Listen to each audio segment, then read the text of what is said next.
আসসালামু আলাইকুম ভিউয়ার্স, আবার আপনাদের সামনে চলে আসলাম নতুন একটি গল্প নিয়ে। গল্পটির নাম বৃষ্টি হয়ে নামব। পর্ব ১। মাঠে বাচ্চাদের সাথে খেলছিলাম, হঠাৎ থেকে আদনান ভাই আসলো আর আমার বাহু শক্ত করে ধরে রাগী চোখে তাকিয়ে টানতে টানতে বাসায় নিয়ে এলো। কিছুই বুঝতে পারলাম না, কিন্তু ভীত হয়ে চুপচাপ ভাইয়ের সাথে আসলাম। আসলে আমি আদনান ভাইকে প্রচণ্ড ভয় পাই। আর আদনান ভাই আমাকে বাচ্চাদের সাথে লাফালাফি করে খেলা করতে মানা করেছে, কিন্তু আমি তো সোনার পাত্রী না। বাচ্চাদের সাথে খেলতে তো আমি খুবই ভালোবাসি। আদনান ভাইয়ের ভয় কি সেটা আমি মিস করবো নাকি? কিন্তু ভাইয়ের মুখের উপরে কথাটা বলার সাহস আমার না। যদিও কয়েকবার সাহস করে বলেছি, কিন্তু আমার বাসায় সবাই কিন্তু আমার বাসার সবাই যে আদনান ভাইয়ের পক্ষে। তাই দাঁতে দাঁত চেপে থেকে আমাকে নীরবে সহ্য করতে হয়, কিন্তু মনে মনে থাকি আমি একদমই পছন্দ করি না। এই জোর জবরদস্তির জন্য আমি আরো বেশি হেট করি। এজন্যই তো আজকের লুকিয়ে চুকিয়ে এখানে এসেছিলাম। আজকে ভাইয়ার ঢাকার বাইরে গিয়েছিল, কিন্তু কোথা থেকে চলে এলো সেটাই বুঝতে পারলাম না। ভাইয়া আমাকে একদম আমাদের বাসার ড্রয়িং রুমে এনে ছাড়লো। হাত ব্যথা হয়ে গেছে। গন্ডার একটা রাক্ষস শরীরে যত শক্তি আছে সব শক্তি দিয়ে আমার হাতটা ধরেছিল। আমি নাক মুখ কুঁচকে আছি, আর একটু পর পর ভাইয়ের দিকে তাকাচ্ছি। আমার দিকে একবার তাকালো না। চিৎকার করে আমার মাকে ডাকলো, মামুনি বলে। আদনান ভাইয়ের চিৎকারে আমি লাফিয়ে উঠলাম। দুই হাত নিয়ে কান চেপে ধরলাম। বাবা রে, এত জোরে কেউ ডাকে! আমার কান ফেটে গেল মনে হয়। একটু পরে মা এক প্রকার ছুটে এসে আমাদের সামনে দাঁড়ালো। রান্নাঘরে ছিল হয়তো। হাতে যে খুন্তি আছে তা দেখে বুঝতে পারছি। মা এসে ভাইয়াকে দেখে সে কি খুশি, খুশিতে বাকবাকুম হয়ে গেল। বাকবাকুম তো হবেই। মা যে ভাইয়াকে খুবই ভালোবাসে। আমি যে তাদের মেয়ে, তাদের আপন মেয়ে। আমার মনে হয় না। আমার মনে হয় আমি তাদের সৎ মেয়ে, আর ভাইয়া তাদের নিজের ছেলে। এজন্যই আমার দুঃখের সীমা নাই। কিন্তু এই দুঃখের মাঝেও সুখ আছে, আর সেটা হলো আমার মামুনির পাপ্পা। বলছি তারা কে? তারা হলো এই ক্লাস আদনানের মা বাবা। খুবই ভালোবাসে আমাকে, আমিও তাদের এত ভালোবাসি। আম্মু মুখে হাসি ফুটিয়ে বলল, আদনান কখন আসলি বাবা? এত রেগে আছিস কেন? কি হয়েছে? প্রচণ্ড চিন্তিত ভঙ্গিতে মা কথাটা জিজ্ঞেস করে আদনান ভাইয়ের গালে হাত দিল। আমি মায়ের এত আদিক্ষেতা দেখে ভেংচি কাটলাম। অসহ্য লাগে এই ভালোবাসা দেখলে। আদনান ভাই আমার দিকে শক্ত চোখে তাকিয়ে আম্মুকে বলল, ও বাইরে কিভাবে গেল মামুনি? ওকে আমি বাচ্চাদের সাথে মাঠে দৌড়াদৌড়ি করতে মানা করেছিলাম। আদনান ভাইয়ের কথা শুনে মা খেপা বাঘিনীর মতো আমার দিকে তাকালো। মনে হচ্ছে আমি কোনো ভয়ঙ্কর অন্যায় করে ফেলেছি। আমি আম্মু তাকানো দেখে কাঁচুমাচু হয়ে দাঁড়িয়ে আছি, মুখে ভয়ের আভাস, কিন্তু মনে মনে আদনান ভাই 14 গোষ্ঠী উদ্ধার করছি। একবার সুযোগ পাই, ভাইয়ের উচিত জবাব দেব আমি। আমি তো জানি না রে। ও তো আমাকে বলল ও নাকি ওর বান্ধবীর বাড়ি যাবে। কোন নোট আনতে? কিসের নোট? কোনো নোট না। ও গিয়েছিল তোমাকে মিথ্যা কথা বলে। ও গিয়েছিল তোমাকে মিথ্যা কথা বলে মাঠে ওই বাচ্চাদের সাথে লাফালাফি করতে। আশেপাশে কত লোকজন ছিল, তুমি জানো? সবার সামনে এরকম পোশাক পরে লাফাচ্ছিল। কতটা বেয়াদব হয়ে গেছে। আমি ওকে লাস্ট ওয়ার্নিং দিচ্ছি মামুনি। আর কখনো যদি ও মাঠে গিয়ে বাচ্চাদের সাথে দৌড়াদৌড়ি করে, তো আমার হাত থেকে ওকে কেউ বাঁচাতে পারবে না, এমনকি তোমরাও না। চিৎকার করে কথাগুলো বলে আমার দিকে আদনান ভাই রাগী চোখে তাকিয়ে কটমট করে তারপর গট গট করে বেরিয়ে গেল। পেছন থেকে আম্মু ভাইয়াকে ডাকলো, ভাইয়া একবার তাকিয়ে খালি বলল, পরে আসবো মামুনি। তারপর চলে গেল। আম্মু আমার দিকে তাকিয়ে আম্মু আমার দিকে কঠিন দৃষ্টিতে তাকিয়ে কিছু বলবে, আমি দৌড়ে রুমে চলে এলাম।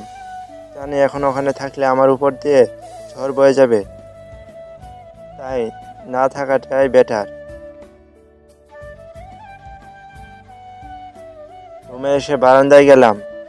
বারান্দায় থেকে আদনান ভাইয়ের বাসার দিকে তাকিয়ে রইলাম।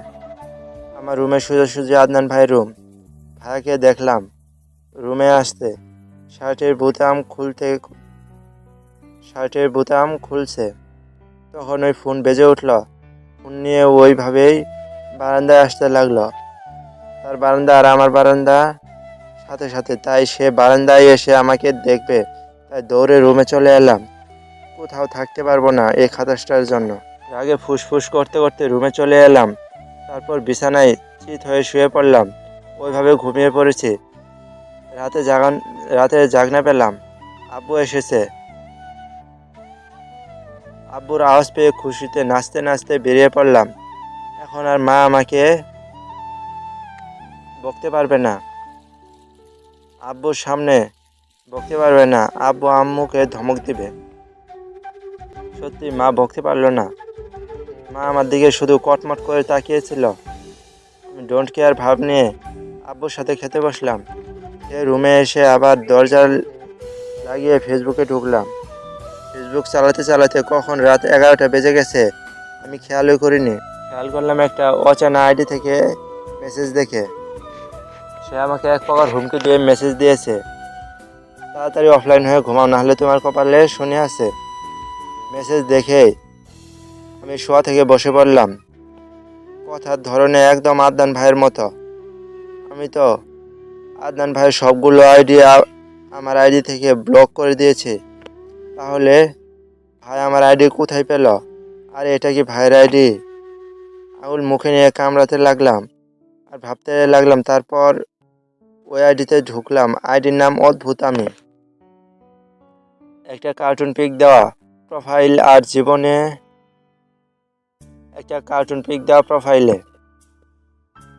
আর জীবনে মনে হয় না কিছু পোস্ট করেছে।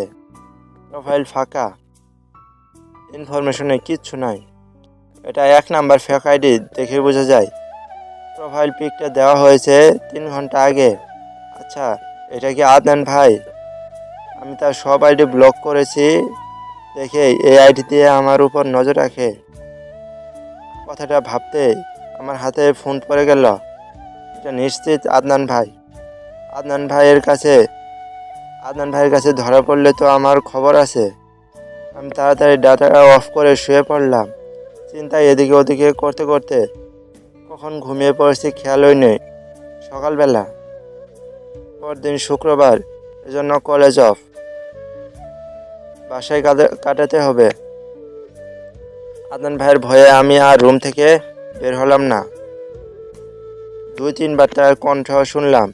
সকালে একবার খাবার রুমে খেলাম, দুপুরে চুপি চুপি খেলাম। সারাদিন রুমে থেকে এত বোর হয়ে গেছি। এবার আমার একবার মাঠে যেতে হবে, একটু খেলতে হবে, নয় মনটা ফ্রেশ হবে না।